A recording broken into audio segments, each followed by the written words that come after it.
It's good to be here with you guys. Your pastors are simply amazing. Dr. Parker told me years ago, there's somebody up in the state of Washington you got to meet. He kept telling me that and kept telling me that. And so finally, Pastor Orlando and I, we had a chance to talk on the phone a couple of times, but we came up last December to really do a presentation with Dr. Parker and got a chance to know them better. And I had to apologize to first service because I said if your pastors seem a little sleepy this morning, because I kept them up all night last night, kept them out late when we got here, just dialoguing and connecting and so much in common. And it's such a privilege for me and my wife to be here. In 2001, I joined a church called Zoe Christian Fellowship in Whittier, California. And that church was big on international missions. Now, I grew up in a Baptist church. My dad was a pastor. My grandfather was a pastor. But none of us did anything internationally, if you would. We would go down and feed the homeless in Skid Row in L.A., but that was about it. I joined this church, and then so God touched my heart to go on a mission trip in '02. That's when to the Dominican Republic in the Caribbean, and that's when the Lord got a hold of my heart and called me into ministry. And I was 40 years old, and ministering was nothing on my mind. And I had such a tumultuous relationship with my father. In transparency, my father was a pastor, but he was also a serial adulterer. And so it was very difficult for me growing up with church and everything. So I had a lot of church hurt, a lot of pain, father issues and all of that. And my wife's like, you got to see somebody. So I saw a psychiatrist when I was in my 20s. And but when I got to Zoe, going on this mission trip, it was Dr. Parker, the first one I told I was called. And he hugged me, and I'm like, I'm crying. And he's like, I'm excited for him. Like, I can't do this. And he said, what do you mean? And I said, I can't be like my father. And he said, son, you don't have to be like your father. Do you know who Josiah is? No, I'm crying.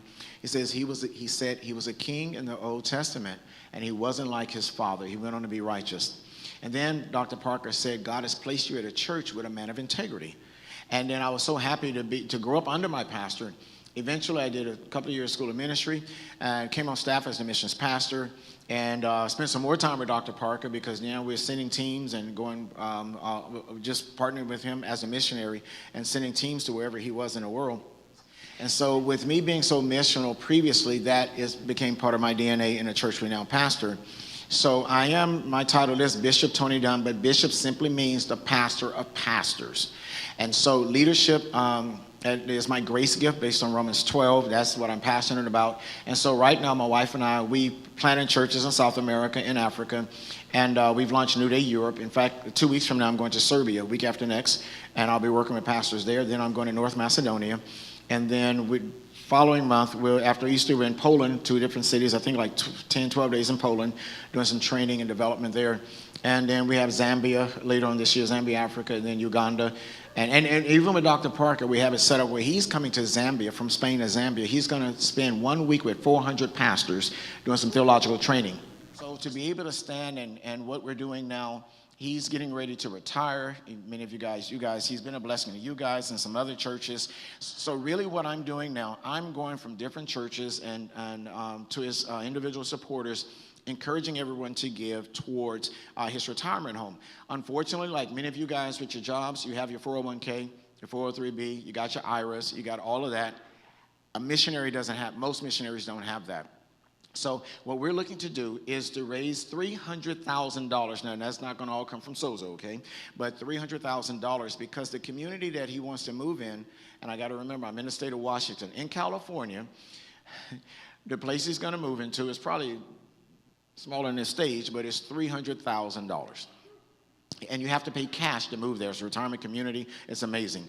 And that's about the only thing you can buy for $300,000 in Southern California, okay? But nevertheless, his children are there, his family is there, and they're ready to retire.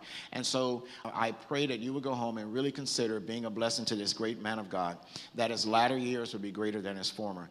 He has been on the mission field longer than any other African American. Dr. Parker, when he was a young man, he got a full ride scholarship to Harvard University. Turned that down, hit the mission field. He started over 19 churches, and he goes where Jesus hasn't been named. He's been beat up. His ribs have been broken. His jaw busted. I call him the Indiana Jones of missions, okay? This guy, some of the stories is simply amazing. So I want to encourage you guys, yes, give to your house here. Make sure your tithes and offerings come here. There's a lot you guys are doing in your community. Make sure you're supporting your church. But then prayerfully say, Lord, what do you have in my heart to be able to give to Dr. Parker? And so he'll be here in, I think, July. He'll be back sometime this summer with you guys when he comes back. And you got to get a chance to meet him in person. But the beautiful thing about having him based in California, and as I told Pastor Jordan, it's a short flight to get up here to you guys. He'll be up here on a regular. You'll have him more. And he'll be with his family in his latter years. And that's important. He has grown children. He has grandchildren. And so we want to be a blessing to him. Amen? Amen. So go online, do your push pay and online to give, text to give. And as God touches your heart. And like I've been reminding others, it's tax season. You know, that tax return you've been getting excited about. How about you really pray about that, okay? Exactly. Lord, what am I supposed to do with that, okay? You got clothes, you got shoes. Okay, just really pray to God about that. Amen? Amen. So Dr. Parker is very special.